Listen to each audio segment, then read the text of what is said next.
Queridos hermanos y hermanas en Cristo, hoy llegamos al último episodio de este camino que hemos recorrido juntos a través de las visiones de la beata Ana Catalina Emmerich sobre la vida de nuestro Señor Jesucristo después de su resurrección y sobre los últimos días de su Santísima Madre.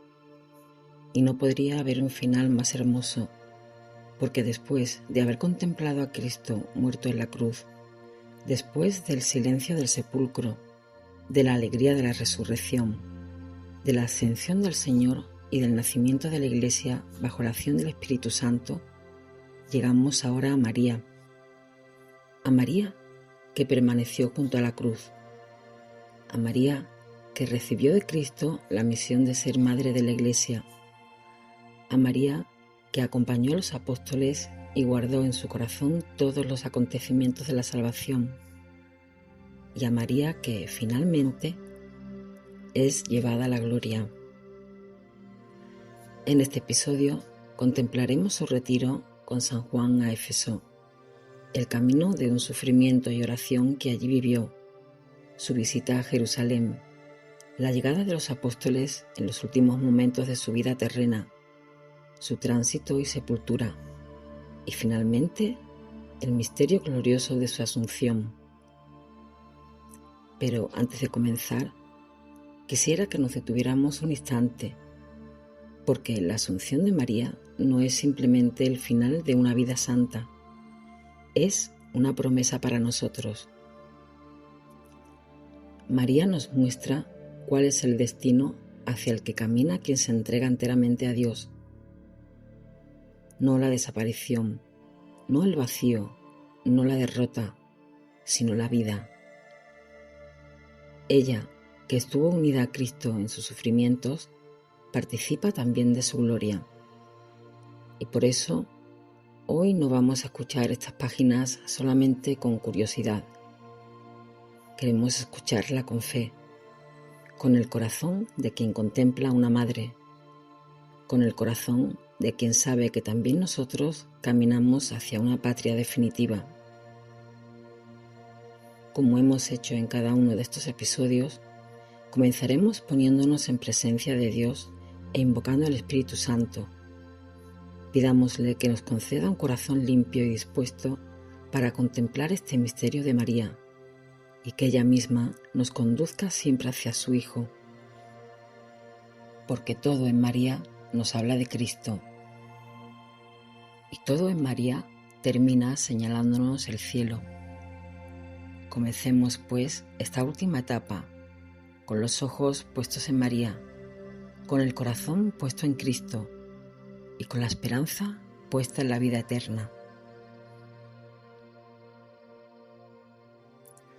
Oh Espíritu Santo, amor del Padre y del Hijo, inspírame siempre lo que debo pensar, lo que debo decir, cómo debo decirlo, lo que debo callar, cómo debo actuar, lo que debo hacer, para gloria de Dios, bien de las almas y mi propia santificación. Espíritu Santo, dame agudeza para entender, capacidad para retener, método y facultad para aprender, sutileza para interpretar, gracia y eficacia para hablar. Dame acierto al empezar, dirección al progresar y perfección al acabar. Amén. María Santísima se retira con San Juan a Éfeso. Esteban fue apedreado cerca de un año antes de la crucifixión de Jesucristo. Con todo, no hubo enseguida persecución a los apóstoles. Solo las comunidades de Jerusalén fueron disueltas, los cristianos dispersados y algunos también muertos. Pocos años después, se levantó de nuevo una persecución.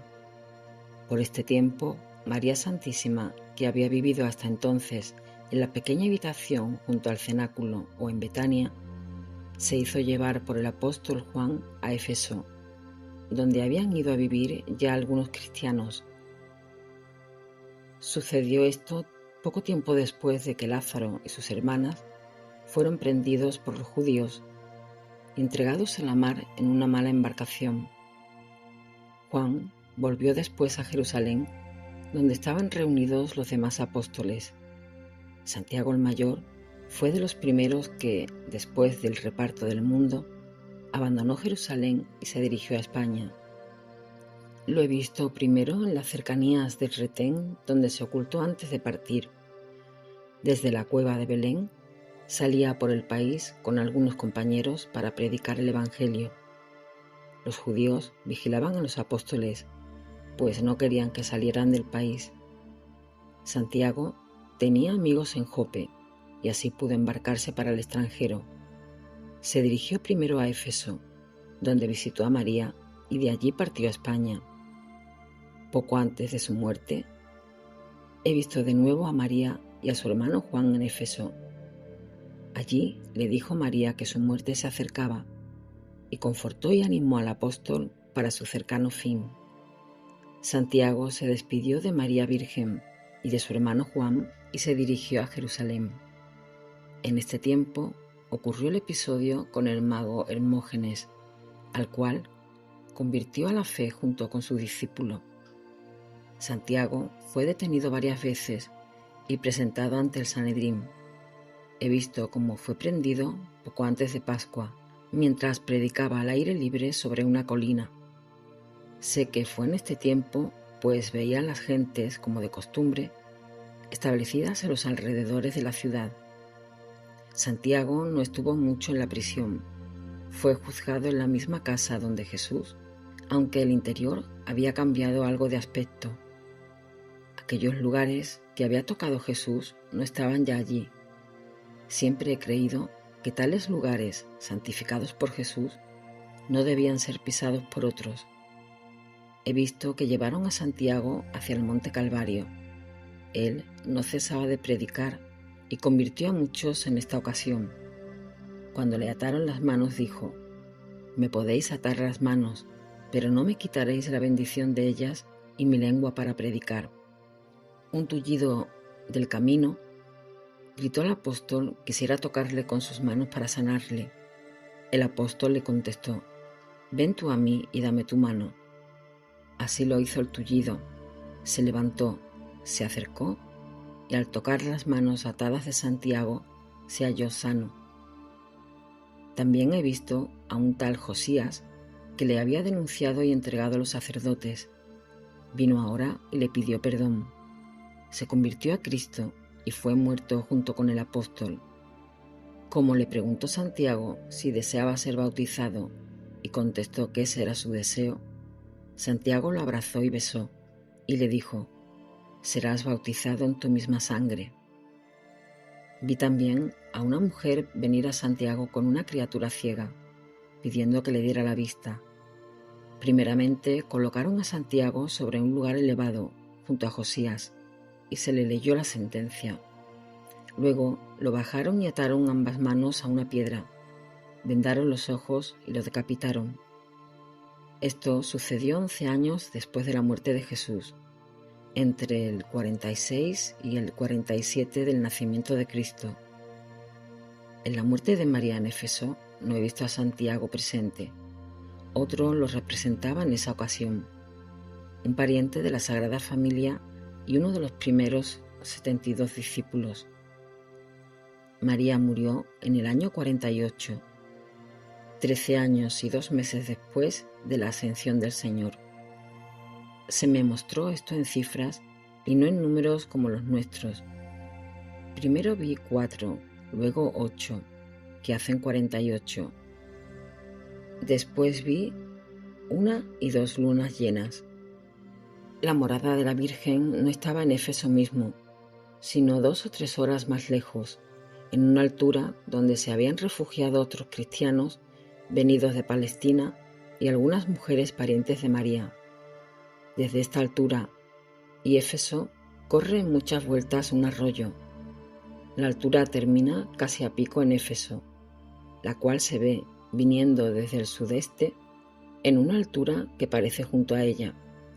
Delante de Éfeso veo largas avenidas de árboles con frutas amarillas, muchas en el suelo. De la ciudad partían varias sendas hacia la altura. una de vegetación salvaje sobre la cual había una extensión como de 1 hora de camino, llana y fértil, llena de árboles de sombra y muchas grutas naturales en la roca. Estas grutas habían sido utilizadas por los cristianos refugiados aquí, arregladas con tabiques y obras de madera. El conjunto ofrecía el aspecto de una pequeña población de trabajadores. Desde la altura de la montaña, que está más cerca del mar que la ciudad, se ve el mar con sus numerosas islas y también la ciudad.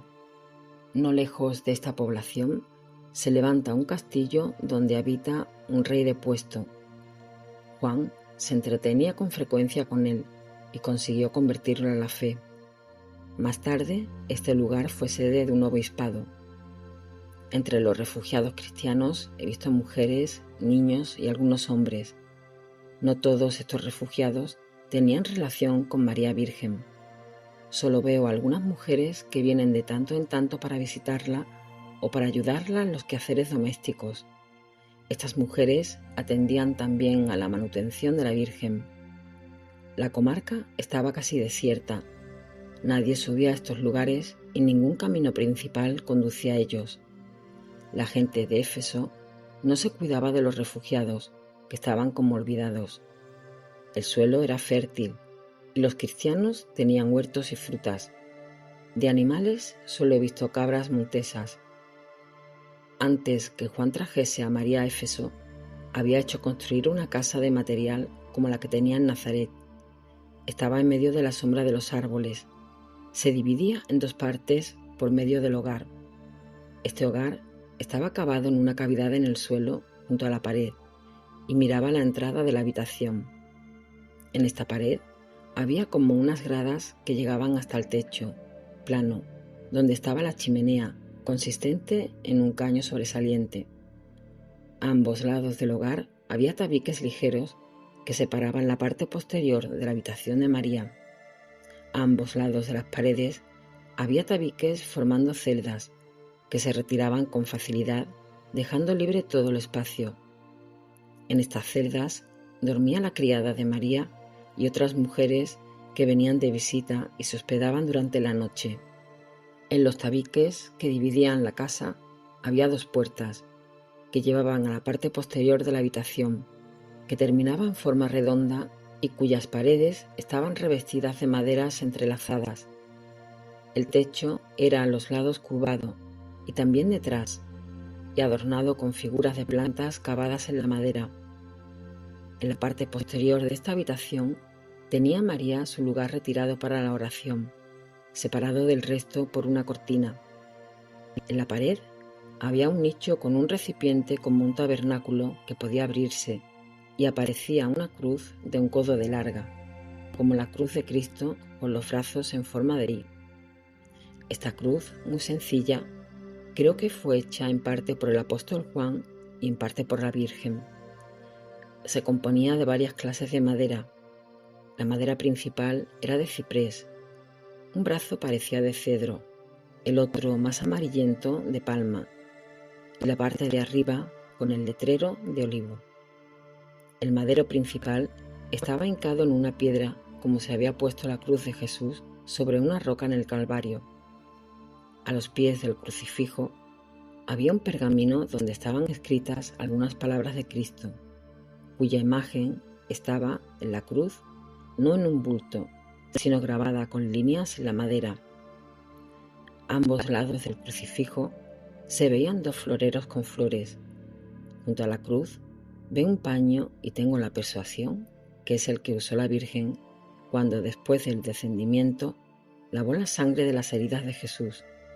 Pues mientras yo miraba ese paño, tuve una visión de la Virgen con Jesús, tendido muerto en sus rodillas, y a la Virgen lavándole la sangre de sus llagas. Así lo hace también el sacerdote en la misa cuando purifica el cáliz. Una cruz semejante, pero más pequeña, tenía la Virgen en su dormitorio.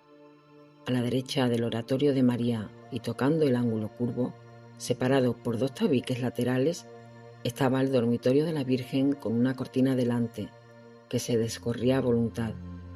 Este dormitorio estaba compuesto de un lecho de madera, de la altura de 1,5 pies, bastante angosto, sobre el cual estaba extendida una manta sujeta a los 4 lados. Todo estaba cubierto con tapices con borlas hasta el suelo. Un rodete servía de almohada y de cobertor una manta. El techo de esta parte de la habitación estaba revestido de madera y del centro prendía una lámpara de varios brazos. Aquí he visto a María descansando antes de su muerte, envuelta en un vestido blanco que le cubría hasta los brazos. El velo sobre la cabeza estaba retirado hacia arriba en pliegues. Cuando hablaba con hombres, lo bajaba modestamente y sus manos las tenía descubiertas solo cuando estaba sola. No la he visto comer en estos últimos años sino el jugo de una fruta de bayas amarillas que parecían uvas. La criada exprimía el jugo de estas bayas. Enfrente de esta celda de dormir había a la izquierda del oratorio un espacio para los vestidos, arreglado con maderas entrelazadas. Colgaban allí unos velos, cinturones y un manto amplio en el cual se envolvía la Virgen cuando recorría el Vía Crucis. Vi 2 vestidos largos, uno blanco y otro celeste, y un manto de color. Era el vestido que usó cuando fue dada por esposa a José. He visto que María guardaba varios de los vestidos de Jesús, entre otros la túnica inconsútil, sin costuras. Entre el armario de la ropa y el dormitorio había un cortinado que separaba el oratorio. Delante de este cortinado solía la Virgen estar sentada cuando trabajaba cosiendo o bordando. En este lugar retirado y solitario vivió la Virgen en los últimos años, ya que su casa estaba retirada de las demás a una distancia de un cuarto de hora. Vivió sola con una criada que le traía lo poco que necesitaba para su sustento. No vivía allí ningún hombre. Juan venía de tanto en tanto y a veces algún apóstol o discípulo. Una vez he visto entrar en la casa a Juan, que mostraba tener más edad. Era un hombre esbelto y usaba una vestidura larga en pliegues con cinturón. Se quitó esta vestidura al entrar y se puso otro vestido con letras bordadas. En el brazo se colocó un manípulo. La Virgen estaba en su aposento y fue llegándose a Juan acompañada por su criada. La Virgen tenía un vestido blanco y me pareció muy débil. Su rostro era casi transparente y blanco como nieve. Me parecía que desfallecía por el ansia. Toda su vida fue, desde la ascensión de Jesús, un continuo suspirar y una ansia que la iba consumiendo. María se acercó con Juan a su oratorio. Allí descubrió, tirando de una cinta, el tabernáculo donde estaba su crucifijo, delante del cual, hincados, rezaron largo tiempo. Luego Juan se levantó y sacó de un recipiente de metal un envoltorio de lino fino, donde estaba guardado un panecillo cuadrado, blanco, entre 2 blancas telas. Era el Santísimo Sacramento con el cual Juan dio la comunión a María, acompañada de algunas palabras. No le presentó el cáliz en esta ocasión. El Vía Crucis de María en Éfeso visita a Jerusalén. En las cercanías de su vivienda había dispuesto y ordenado María Santísima las estaciones del Vía Crucis. La vi al principio ir sola por las estaciones de este camino, midiendo los pasos dados por su divino Hijo, que tenía anotados desde Jerusalén. Según los pasos que contaba, señalaba el lugar con una piedra, y sobre esta piedra la vi escribir lo sucedido en la pasión del Señor y anotar el número de pasos hasta este lugar. Si encontraba un árbol en el camino, señalaba el paso de la prisión en el árbol mismo. Había señalado 12 estaciones. El camino llevaba al final a un matorral y el Santo Sepulcro estaba señalado en una gruta. Después que hubo señalado estas 12 estaciones, vi a la Santísima Virgen silenciosa ir recorriendo con su fiel criada esos pasos de la pasión del Señor, meditando y orando. Cuando llegaban a una estación, se detenían, meditaban el misterio de la estación y oraban. Poco a poco, este Vía Crucis fue mejorado y arreglado. Juan hizo poner mejor unas piedras recordatorias con sus inscripciones. La gruta también fue agrandada, adornada convenientemente y transformada en un lugar de oración. Las piedras estaban en parte enterradas en el suelo, cubiertas de vegetación y de flores y cercadas en torno. Eran de mármol blanco liso. No he podido medir el grueso de esas piedras por las plantas que cubrían la parte inferior. Los que hacían el Vía Crucis llevaban un asta con una cruz como de un pie de alto. Clavaban este asta en una hendidura de la piedra y se hincaban delante para rezar, si es que no se echaban de cara al suelo meditando y llorando. Las sendas en torno de las piedras eran bastante anchas, de modo que podían ir por ellas 2 personas a la vez. Conté 12 de estas piedras, las cuales, terminado el acto, se cubrían con una estera. Las piedras eran más o menos iguales, y en los lados tenían escritas letras hebreas. Los lugares donde estaban las piedras eran de diversas dimensiones. La estación primera, el Gesemaní, la formaba un vallecito con una pequeña curva, donde podían estar hincadas varias personas.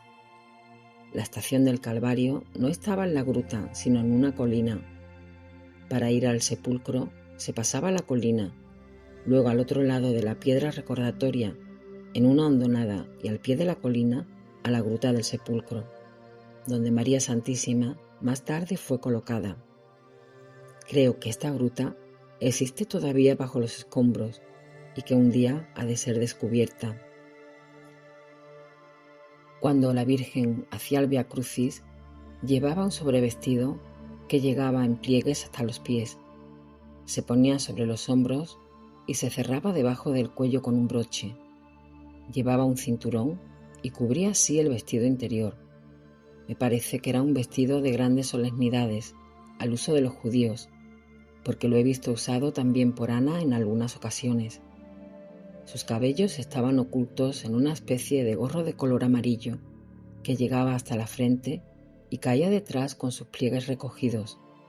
Un velo negro de tela fina le llegaba hasta los hombros. En esta forma la he visto recorrer el camino de la pasión. Ha llevado este vestido en la crucifixión de Jesús, oculto bajo el vestido de luto que la cubría, y ahora se lo vuelve a poner todas las veces que hace el Vía Crucis. En casa se pone este vestido para los quehaceres diarios. La Virgen María tenía ya mucha edad, pero no llevaba otras señales de vejez que una ansia grande que la transformaba y la espiritualizaba cada vez más. Estaba de ordinario seria, de modo que nunca la vi riendo. Cuando más avanzada en edad, se volvía más transparente, se esclarecía su rostro. No tenía arrugas en la cara ni en la frente, aunque parecía demacrada, ni señales de decrepitud. Era como un espíritu en su modo de ser. He visto una vez a la Santísima Virgen haciendo el Vía Crucis con otras 5 mujeres. Ella precedía. Me pareció muy débil, blanca y como traslúcida. Era conmovedor ver ese rostro angelical. Me pareció que hacía ese camino de la pasión por última vez. Entre estas santas mujeres que rezaban con María, estaban algunas que ya desde el primer año de Jesús le eran adictas. Una era sobrina de la profetisa Ana. Antes del bautismo de Jesús, yo la había visto yendo una vez a Nazaret con la Verónica. Esta mujer estaba emparentada con la Sagrada Familia por Ana, la profetisa, que era pariente de la madre de María y más cercana aún de Isabel, hija de la hermana de esta. Otras de las mujeres que vivían cerca de María y que yo había visto también en Nazaret antes del bautismo de Jesús, era una sobrina de Isabel llamada Mara, también emparentada con la Sagrada Familia. Ismeria, madre de Ana, tenía una hermana de nombre Emerencia que tuvo 3 hijas: Isabel, madre del Bautista, Enué, que estaba en casa de Ana cuando nació María Virgen, y Rodé, madre de esta Mara. Rodé había contraído matrimonio lejos de su familia. Vivió primero cerca de Siquén, luego en Nazaret y después junto al monte Tabor. Además de Mara, tuvo otras 2 hijas, una de las cuales era madre de unos discípulos de Jesús. Uno de los hijos de Rodé fue el primer marido de Maroní, la cual, al quedar viuda y sin hijos, casó con Eliud, sobrino de la madre de Ana, y se estableció en Naipe, donde enviudó por segunda vez. De este Eliud tuvo el hijo a quien resucitó Jesús. Este niño fue más tarde discípulo de Jesús y se llamó Marcial. Mara, hija de Rodé, que estuvo presente en la muerte de María, se había casado en la vecindad de Belén. Natanael, el novio de Caná, era, según creo, un hijo de esta Mara, y en el bautismo recibió el nombre de Amator. Tenía otros hijos y todos fueron más tarde discípulos de Jesús. Después de que la Virgen María hubo vivido 3 años en retiro de Éfeso, sintió gran deseo de ver los lugares santos de Jerusalén. Juan y Pedro la condujeron a esa ciudad. Estaban reunidos allí varios apóstoles. Recuerdo haber visto a Tomás. Creo que era un concilio. María les ayudaba con sus consejos. A su llegada la he visto, al anochecer, antes de entrar en la ciudad, ir al huerto de los olivos, al Calvario, al Santo Sepulcro y visitar los santos lugares de Jerusalén. La Madre de Dios estaba tan angustiada y desfallecida que apenas podía ya andar. Pedro y Juan la sostenían por momentos. 1 año y medio antes de su muerte, la he visto de nuevo visitar los lugares santos de Jerusalén.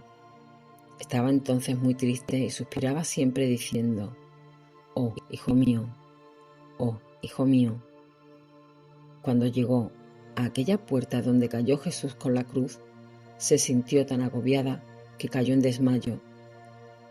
Creyeron los acompañantes que iba a morir y la llevaron al cenáculo que aún existía, y allí vivió algún tiempo en la pieza junto al cenáculo. María estuvo varios días tan débil y postrada que se creía iba a morir. Por eso se pensó en prepararle un sepulcro.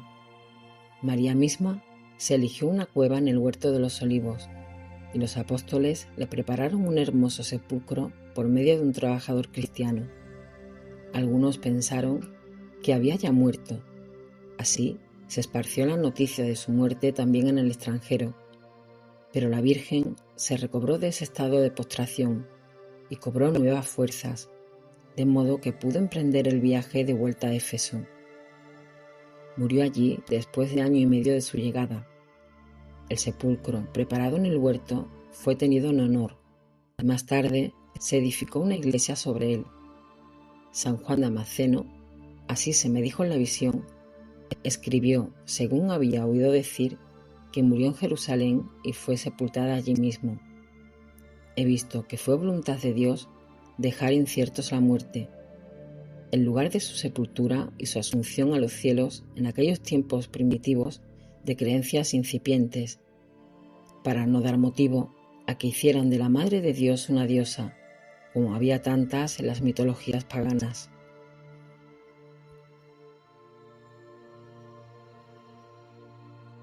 Llegada de los apóstoles para la muerte de María Santísima. Cuando la Virgen María sintió acercarse su fin sobre la tierra, llamó en oración, según se le había encargado Jesús, a los apóstoles junto a su lecho. Tenía ahora 63 años de edad. Cuando nació Jesús, tenía solo 15. Antes de su ascensión, Jesús había enseñado a María la casa de Lázaro en Betania, cómo debía llamar a los apóstoles junto a sí y darles su última bendición que debía serles de gran provecho. Le encargó también varios trabajos espirituales, cumplidos los cuales debían verse satisfechos sus vehementes deseos de reunirse con Jesús en el cielo. En esa ocasión, Jesús había mandado a Magdalena, que debía vivir en soledad allá donde la llevarían, y a Marta, que debía vivir en una comunidad de mujeres, y que él, Jesús, estaría siempre con ellas. Mediante la oración de María, los ángeles recibieron el encargo de avisar a los apóstoles dispersos que se juntaran en Éfeso junto a la Virgen María. He visto que los apóstoles tenían erigidas en todas partes pequeñas iglesias provisorias de maderas entrelazadas o chozas de barro blanqueadas, hechas en la forma como la veo en casa de María y su oratorio, es decir, por detrás terminadas en triángulo, tenían altares para los divinos oficios. Los largos viajes que hicieron no fueron sin especial ayuda de Dios, aunque ellos no lo sabían explicar. Yo veía que muchas veces hacían viajes imposibles sin ayuda sobrenatural. Los he visto muchas veces caminar entre multitud de paganos sin ser vistos por ellos. Los prodigios que he visto obrar en sus misiones se me presentan algunos algo diferentes de lo que se sabe por los libros que los narran. Obraban en todas partes según las necesidades de los diversos pueblos. Los he visto llevar huesos de los profetas o de algunos primeros mártires y tenerlos delante de sí en la oración y en la celebración de los oficios divinos. Pedro estaba cuando fue avisado de ir a Éfeso con otro apóstol en Antioquía. Andrés, que había estado hacía poco en Jerusalén, donde fue perseguido, no estaba lejos de Pedro. He visto a Pedro y Andrés en varios lugares, de camino, no lejos uno del otro. Descansaban de noche en lugares abiertos de los países cálidos.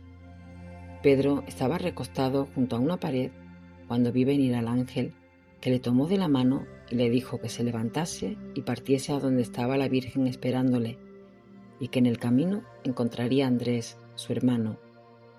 Pedro, que era ya de edad y postrado por los trabajos, se enderezó sobre sus rodillas, apoyándose en las manos, y escuchó al ángel que le hablaba. Luego se puso de pie, se echó el manto encima, tomó su bastón y se encaminó hacia afuera. Pronto se encontró con su hermano Andrés, que había tenido la misma visión.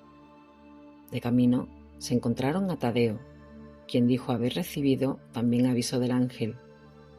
Así llegaron a Éfeso, a donde hallaron a Juan. Judas Tadeo y Simón se encontraban en Persia cuando recibieron el aviso del ángel. El apóstol Tomás era de pequeña estatura y barba rojiza. Estaba más lejos que todos y llegó después de la muerte de María. Cuando el ángel le avisó, estaba el apóstol orando en una choza de barro y caña. Con un compañero muy sencillo lo he visto navegando los mares de una pequeña embarcación. Luego atravesó la comarca sin entrar en ciudad alguna. Venía un discípulo con él. Tomás estaba en la India cuando recibió el aviso. Se había propuesto, antes de recibir el aviso, penetrar en la Tartaria, y no podía resolverse a dejar su proyecto. Tenía el carácter de querer hacer siempre demasiado, y así llegaba a veces tarde. Se internó más al norte, a través de China, en las comarcas de Rusia. Aquí le alcanzó el segundo aviso, y entonces se dirigió a Éfeso. El criado que tenía consigo era un tártaro, a quien había bautizado. Tomás no volvió a la Tartaria después de la muerte de María. Fue traspasado por una lanza en la India, a donde había vuelto. He visto que en estas comarcas levantó una piedra de recuerdo. Sobre ella había orado de rodillas, dejando la impresión encima. Dijo que cuando el mar llegase hasta esa piedra, vendría otro misionero a predicar aquí la fe. Fue San Francisco Javier. Juan había estado hacía poco en Jericó, pues iba con cierta frecuencia a Tierra Santa, aunque vivía de ordinario en Éfeso y en los alrededores. A Bartolomé lo he visto en Oriente, en el Asia. Era un hombre de bello aspecto y muy arriesgado. Su rostro era blanco, tenía la frente ancha, ojos grandes, cabellos negros y encrespados, y barba partida en dos. Había convertido a un rey y a su familia cuando recibió el aviso. Cuando volvió a ese país, fue martirizado por un hermano del rey convertido. El apóstol Pablo no fue llamado, pues lo fueron solo aquellos que habían conocido o eran parientes de la Sagrada Familia. Pedro, Andrés y Juan fueron los primeros en llegar a la casa de la Virgen María, la cual, próxima ya a la muerte, estaba tendida en el lecho de su celda. He visto que la criada de María se afligía en un rincón y aún delante de la casa se echaba de cara al suelo, orando con grande aflicción y tristeza con los brazos levantados. He visto acudir a 2 parientes próximos de María y a 5 discípulos. Todos parecían muy cansados. Tenían bastones de viaje. Estos discípulos llevaban debajo del manto con capucha la vestidura blanca de sacerdotes, cerrada por delante con cuerdas de cuero, formando rodetes como botones. Las capas y estas vestiduras sacerdotales eran recogidas hacia arriba cuando estaban de viaje. Algunos traían bolsos colgados a la cintura. Al encontrarse, se abrazaron con mucho afecto. Algunos lloraban de alegría y de emoción al verse reunidos otra vez. Al entrar dejaban sus capas, bastones, bolsos y cinturones. Sus largas vestiduras blancas le caían en pliegues hasta los pies. Ahora se ponen un cinturón ancho que tiene letras hebreas bordadas. Luego se acercaron con reverencia al lecho de María para saludarla. La Virgen pudo decir pocas palabras. No he visto a estos viajeros tomar otro alimento que un líquido que bebían en recipientes que llevaban consigo. No dormían en la casa, sino afuera, en tiendas que se improvisaban junto a las paredes exteriores de la misma casa, con telas, mimbres y maderas entrelazadas y cubiertas con esteras. He visto que los primeros en llegar arreglaron en la parte anterior de la casa un lugar para celebrar misa y orar. Se preparó un altar con tela roja y encima otra blanca, donde colocaron un crucifijo que parecía de madreperla. La cruz era como la de Malta. Esta cruz era como un relicario, pues se podía abrir y tenía 5 compartimentos en forma de la misma cruz. En uno, el del medio, estaba el Santísimo Sacramento. En los otros estaban dispuestos el crisma, el aceite, el algodón y la sal. Era de apenas un palmo de largo y lo llevaban los apóstoles en sus viajes colgado del cuello. Con este recipiente trajo Pedro la comunión a María. Los demás apóstoles y discípulos se dispusieron en 2 hileras desde el altar hasta el lecho de la Virgen y se inclinaron profundamente al paso del sacramento.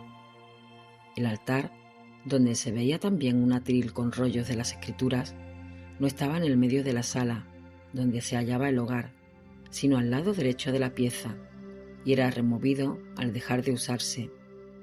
Cuando los apóstoles se reunieron para despedirse, se había removido el tabique de separación. Los apóstoles llevaban sus largas vestiduras blancas con el ancho cinturón con letras. Los discípulos y las santas mujeres estaban alineados a los lados. He visto que la Virgen María estaba sentada en su lecho, y cada apóstol venía y se hincaba, y que María oraba, y con las manos cruzadas sobre la cabeza los bendecía. Lo mismo hizo con los discípulos y las santas mujeres. Una, que se inclinó mucho sobre ella, fue abrazada. Cuando se acercó Pedro, he visto que tenía un rollo de escritura en las manos. Habló la Virgen María a todos, en general, y esto lo hizo según lo que le había mandado Jesús en Betania. He visto también que dijo a Juan cómo debían hacer con su cuerpo y que debía repartir los vestidos que quedaban a la criada y a las otras mujeres que a veces venían a ayudarla. Sentado hacia el armario, he visto que la criada fue allá, abrió y volvió a cerrar.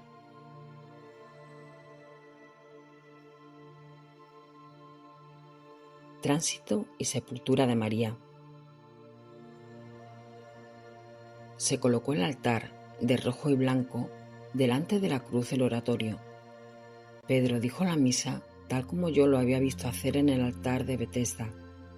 Sobre el altar ardían velas y no la lámpara. María se mantuvo sentada en su lecho delante del acto, en silencioso recogimiento. Pedro llevaba sobre su vestidura sacerdotal blanca un palio rojo y blanco y la gran capa. Los 4 apóstoles que le asistían estaban revestidos de sus capas de fiesta. Después de comulgar, Pedro dio la comunión a los demás. Durante este acto llegó Felipe, que venía de Egipto. Recibió lloroso la bendición de María y luego también la Santa Comunión. Pedro llevó la comunión a la Virgen María en la cruz que colgaba del cuello del apóstol. Juan le llevó sobre un platillo el sagrado cáliz. Este cáliz era pequeño, de color blanco, como fundido, y se parecía al de la última cena. Su pie era tan corto que solo con 2 dedos se podía sostener. Tadeo traía un pequeño incensario. Primero dio Pedro a la Virgen la extrema unción. Lo hizo como se hace hoy. Luego le dio la Santa Comunión, que María recibió derecha sobre su lecho sin apoyarse. Después se recostó y tras la breve oración de los apóstoles recibió el cáliz de manos de Juan, erguida un tanto sobre su lecho, aunque no tanto como cuando recibió la comunión bajo la especie de pan. Después de la comunión ya no habló María. Tenía vuelto hacia arriba su rostro, hermoso y fresco como en su juventud. Yo no veía el techo de su habitación. La lámpara colgaba en el aire. Una senda de luz se dibujó desde María hacia la Jerusalén celestial y hasta el trono de la Santísima Trinidad. A ambos lados de esta senda luminosa había caras de innumerables ángeles. María levantó sus brazos hacia la celeste Jerusalén y el cuerpo se levantó tan alto sobre el techo que yo veía perfectamente todo lo que había debajo. Parecía que salía de ese cuerpo una figura resplandeciente que extendía sus brazos hacia lo alto. Los 2 coros de ángeles cerraron por debajo ese nimbo de luz y subieron en pos del alma de María, separada de su cuerpo, que se inclinó suavemente, con los brazos cruzados sobre el pecho, en la cama desde la cual se efectuó su caprichoso tránsito. Muchas almas de santos, entre las cuales reconocía varias, vinieron a su encuentro. Allí estaban José, Ana, Joaquín, Juan el Bautista, Zacarías e Isabel. María se elevó entre estas almas hasta el encuentro con su divino Hijo, cuyas llagas brillaban más que la luz, envolviéndolo todo. Jesús recibió a su madre y le entregó el cetro, señalando el universo a su alrededor. En el mismo momento he visto algo que me consoló mucho. Salían muchas almas del purgatorio en dirección al cielo. Tengo la seguridad de que cada año, en el día de su Asunción, muchas almas devotas de María reciben la liberación de sus penas y suben al cielo. En cuanto a la hora del tránsito de María, se me indicó que era la hora 9, en la cual murió también su divino Hijo.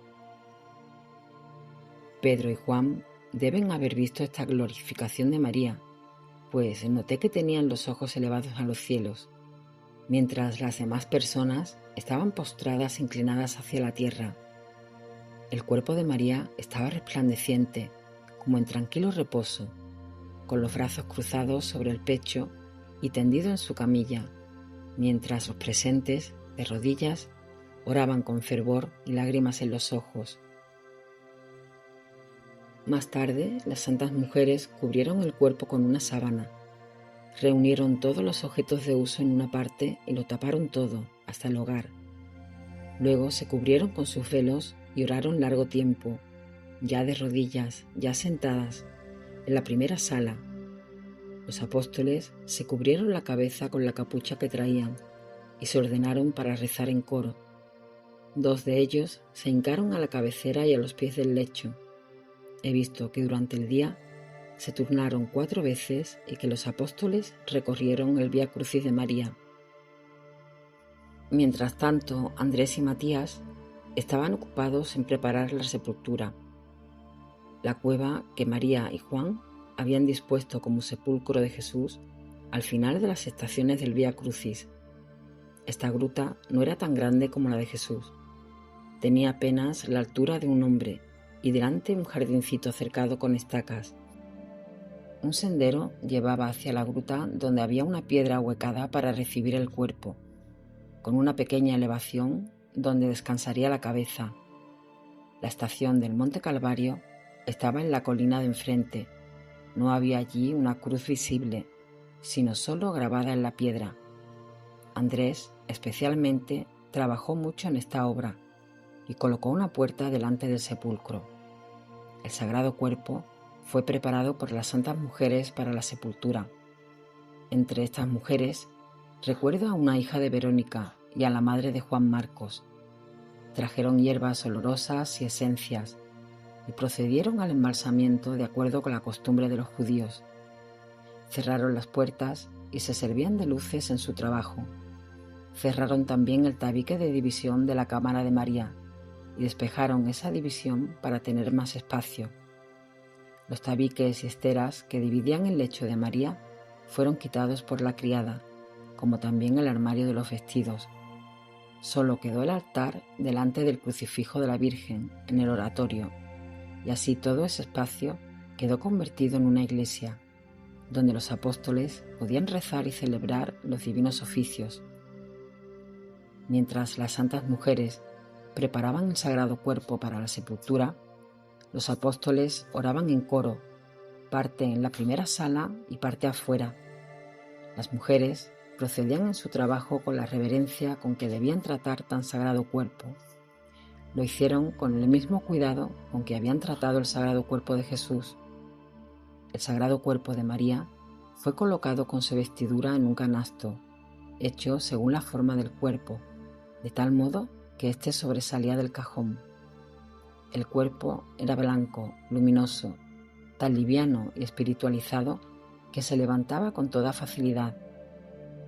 El rostro era fresco, rosado y juvenil. Las mujeres cortaban los cabellos para conservar reliquias de la Virgen. Pusieron plantas olorosas en torno del cuello y la cabeza, bajo los brazos y las axilas. Antes de que pusieran sobre el cuerpo revestido de blanco otras telas blancas para envolverlo todo, San Pedro celebró delante del Sagrado Cuerpo la Santa Misa y dio a los apóstoles la comunión. Después se acercaron Pedro y Juan con sus capas magnas de fiesta. Juan sostenía un recipiente con oraciones, bálsamo, y Pedro ungió todavía en forma de cruz y aceite la frente, las manos y los pies del Sagrado Cuerpo, y luego las santas mujeres lo envolvieron todo con sábanas blancas. Sobre la cabeza pusieron una corona de flores blancas, rojas y azul celestes, como símbolo de su virginidad.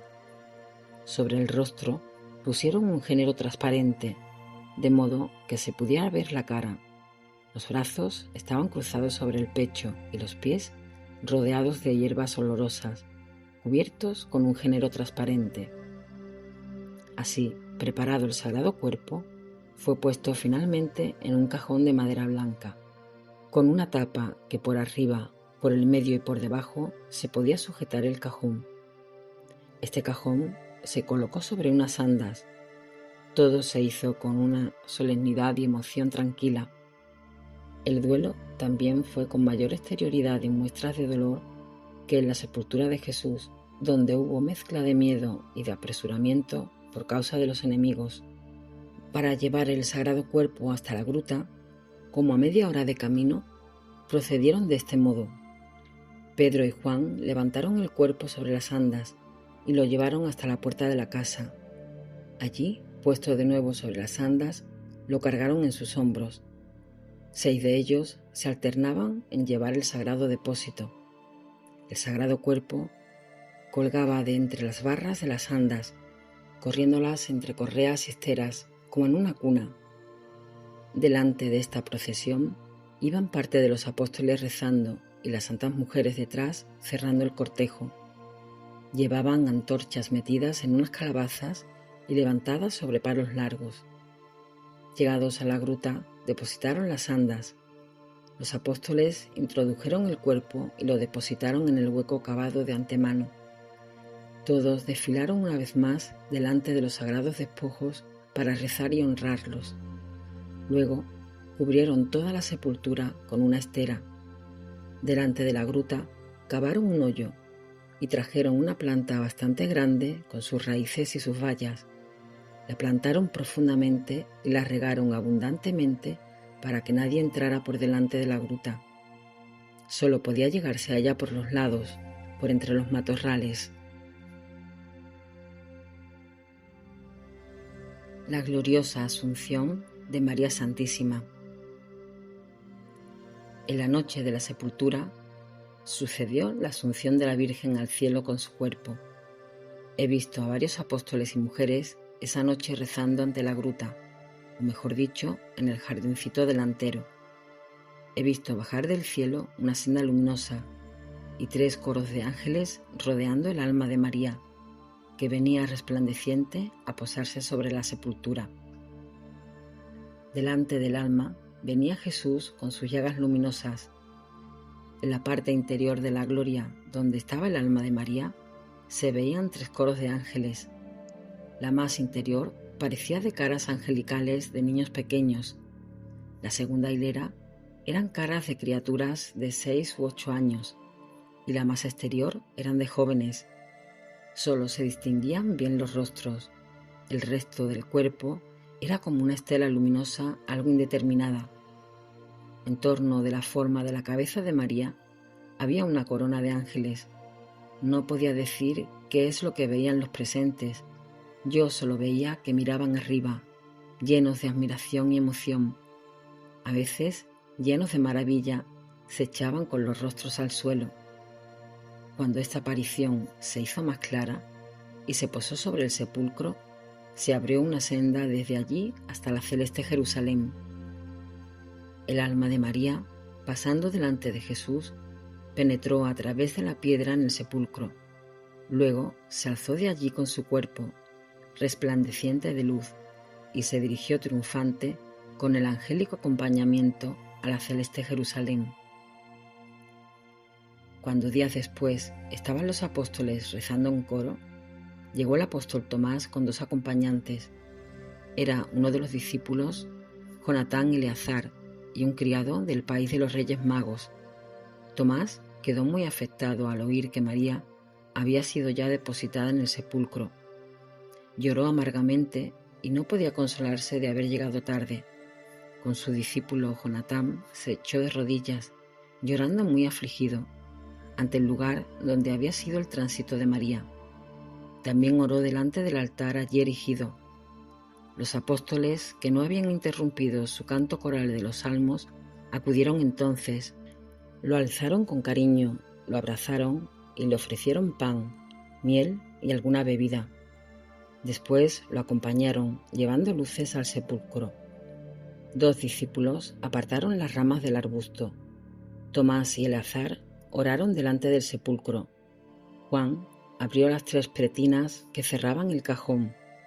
Dejaron la tapa de un lado y vieron con gran maravilla el sepulcro vacío.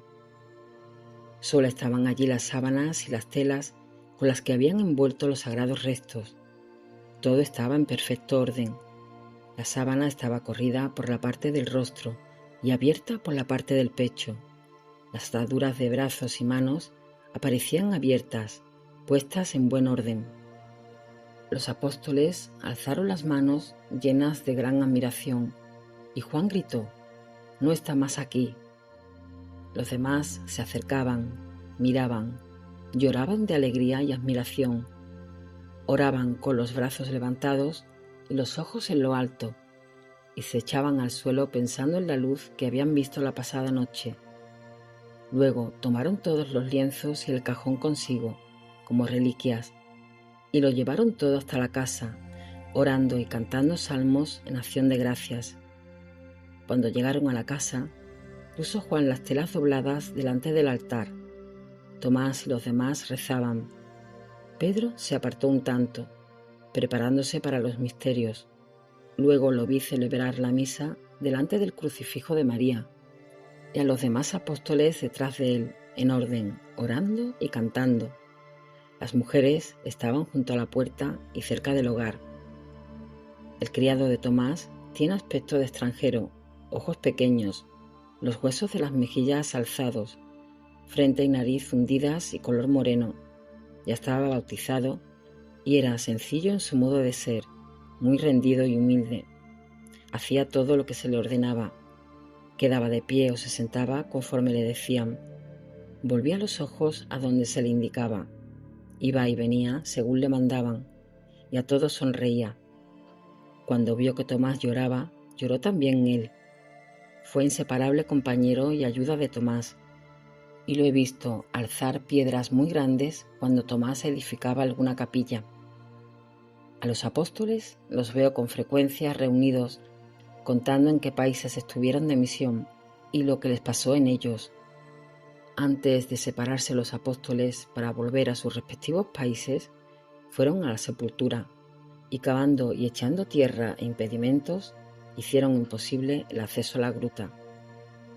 De una parte de esta dejaron un acceso hasta la pared con un pequeño boquete para mirar adentro. Este sendero era conocido solo de las santas mujeres que habitaban allí. Sobre la gruta erigieron una capilla con maderas y esteras, cubiertas con colgaduras. El pequeño altar interior era de piedra, con una grada también de piedra. Detrás del altar colgaron una tela donde estaba bordada la imagen de María con su vestido de fiesta. El jardincito fue transformado, como asimismo las estaciones del Vía Crucis, y recorrido entre rezos y cánticos. El espacio donde había tenido la Virgen su crucifijo, su altar y su dormitorio fue transformado en iglesia. La criada de María ocupó la pieza delantera y Pedro dejó allí a 2 discípulos para cuidar a los cristianos que vivían en los contornos. Los apóstoles se despidieron, después de abrazarse una vez más y de haber celebrado la misa en la pieza de María. Algunos volvieron más tarde, según la ocasión, a este lugar para rezar. He visto que en algunos lugares los fieles erigían capillas imitando la forma de la casa de María, y que el Vía Crucis y el oratorio de su sepultura eran muy visitados en años posteriores por los primitivos cristianos. En la casa solo queda Juan Evangelista, los otros han partido. Vi a Juan, en cumplimiento de la orden de la Virgen Santísima, repartiendo la ropa que había dejado la Virgen a la criada y a otra mujer que venía con frecuencia a ayudar en los quehaceres de la casa. En el armario se encontraron algunos objetos procedentes de los 3 Reyes Magos. Vi 2 largas vestiduras blancas, varios velos, colchas y algunas alfombras. Vi también aquel vestido listado que María había llevado en las bodas de Caná y que se ponía cuando hacía el Vía Crucis. De este vestido posee un trocito. Algo de ello fue a la iglesia. Así se pudo hacer un adorno sacerdotal para la iglesia de Betesda con el hermoso velo nupcial de color celeste, bordado de oro y sembrado de rosas. En Roma quedan todavía reliquias de esta prenda. Yo las veo allí, pero ignoro si alguien conoce estas reliquias. María llevó estas prendas en la época de sus esponsales y nunca más después. Todas estas cosas se hacían silenciosamente, todo procedía bien y en secreto, pues no había aún esa agitación, esa inquietud tan propia de nuestros tiempos. La persecución no había llegado a desarrollar la red de espionaje y todo se hallaba aún en paz en torno de la comunidad cristiana. Y así llegamos al final de nuestro camino. Hemos recorrido junto a Cristo los caminos de Palestina, hemos contemplado su pasión, hemos permanecido junto a la cruz, hemos acompañado el silencio de su sepulcro, hemos llorado con quienes lloraron su muerte y hemos contemplado la alegría incontenible de su resurrección. Después hemos visto nacer la Iglesia, hemos acompañado a los apóstoles, hemos escuchado la predicación de Pedro, hemos contemplado Pentecostés y la acción del Espíritu Santo. Y ahora, al terminar este recorrido, la Iglesia nos pone delante a María. María elevada al cielo. María glorificada en cuerpo y alma. María, la mujer que llegó hasta el final porque nunca dejó de decirle a Dios: hágase en mí según tu palabra. su Asunción nos recuerda algo que necesitamos especialmente en nuestros días, que nuestra vida no termina aquí, que el sufrimiento no tiene la última palabra, que nuestras lágrimas no son inútiles, que nuestras enfermedades, nuestras soledades, nuestras pérdidas, nuestras cruces no son el destino definitivo del hombre. Hay una patria, hay una promesa, hay una vida que no termina. Y María ya ha llegado allí. Por eso hoy podemos mirarla y decirle: Madre, llévanos contigo. Cuando nos cansemos, sosténnos. Cuando tengamos miedo, acompáñanos. Cuando no comprendamos los caminos de Dios, enséñanos a confiar. Cuando llegue la hora de nuestra cruz, permanece junto a nosotros como permaneciste junto a tu Hijo. Y cuando llegue nuestro último día, Madre, no nos abandones, que podamos encontrarnos contigo en la presencia de Dios.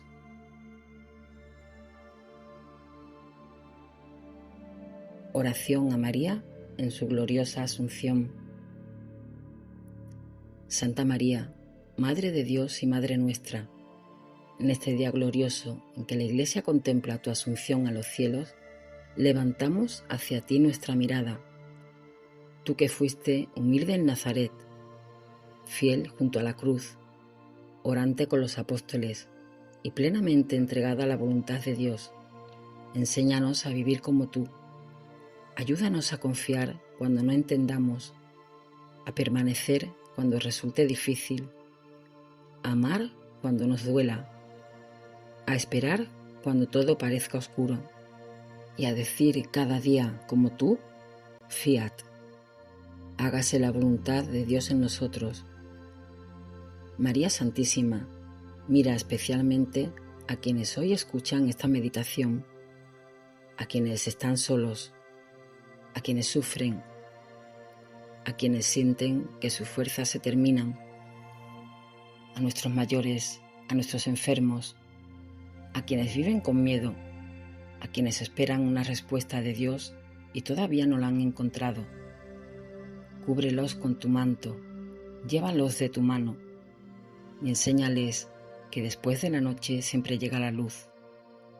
Santa María, asunta al cielo, esperanza nuestra, cuando llegue para nosotros la hora de encontrarnos con tu Hijo, recíbenos como hijos tuyos y condúcenos hasta Él, para que podamos contemplar eternamente el rostro de Jesucristo, el mismo Señor que hemos buscado en estas páginas, el mismo que murió por nosotros, el mismo que resucitó y el mismo que vive y reina por los siglos de los siglos. Amén.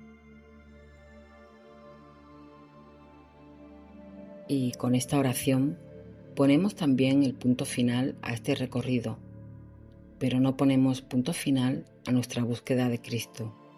Seguiremos caminando, seguiremos contemplando y seguiremos escuchando la palabra de Dios con el corazón abierto. Que María Santísima, elevada hoy a la gloria, nos enseñe a mirar siempre hacia el cielo sin dejar de amar y servir en la tierra. Santa María, asunta al cielo, ruega por nosotros. Amén. Hasta el próximo camino de oración.